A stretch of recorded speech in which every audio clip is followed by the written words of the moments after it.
Alright, so first up on the tier list, we're going to be reviewing Pixel Gun 3D. So going about the checklist, let's see where it places. So for the new gamer just getting into mobile gaming in general, who just downloads this game off a worm, how beginner friendly is it? I'd say it's pretty much there. You got your movement, your jump, your aim, your shoot, your lethal and your tactical. It's basic buttons.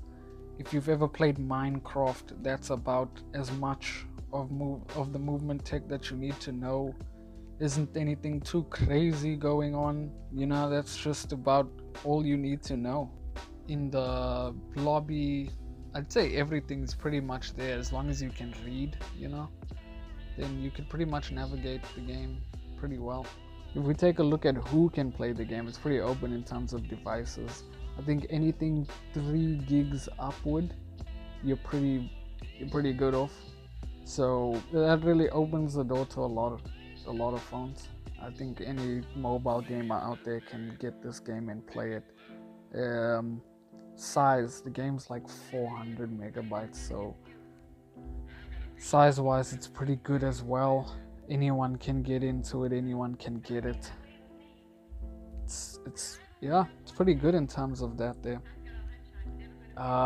Playing the game I could play the game for a good few hours.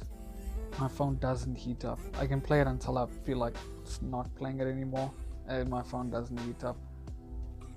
So I'd say it's pretty good for that. And now for the in-game experience. Sorry. Honestly, it just leaves a lot to be desired. I did say that I can play this as long as I'd like and my phone didn't heat up, but that isn't saying much because I can play about maybe 3-4 matches of any game mode and I can just feel like I want to go play something else, or I want to go do something else rather. I don't know what it is about the game exactly. It's just, I guess, going and playing other games like Call of Duty Mobile, Free Fire, fucking Fallout, you have that, and then you come back to this and this is just, it's lacking, So unfortunately it does leave a lot to be desired. Alright, pros and cons. I think the pros are, I guess, just that it's pretty easy to navigate the game once you get it. It's pretty beginner friendly, I'd say. It's pretty open in terms of who can get it, anyone. It's a small game, doesn't require a lot, doesn't ask a lot, But cons, it doesn't give a lot either, They just outweigh the pros by so much.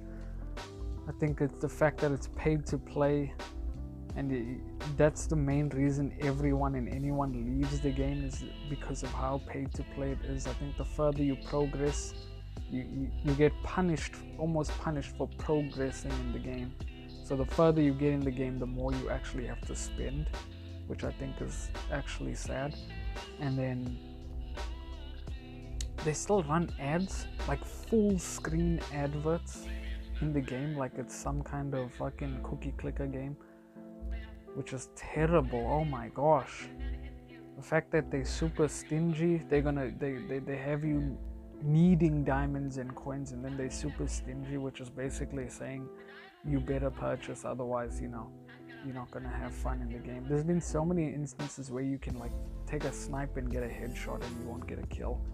And I think in any game that's like the standard rule. It's like a headshot with the sniper equals a kill. It's like, that's that. But you notice it. You really notice how paid to play it is. The more money you put in the game, the better your experience, which I think just outweighs any pro that you might have for the game. It's actually just sad.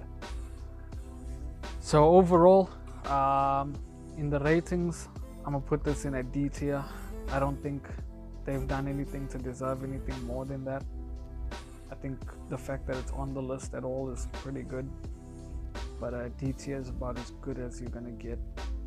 I might be putting it D tier just to put other games lower, but we'll see.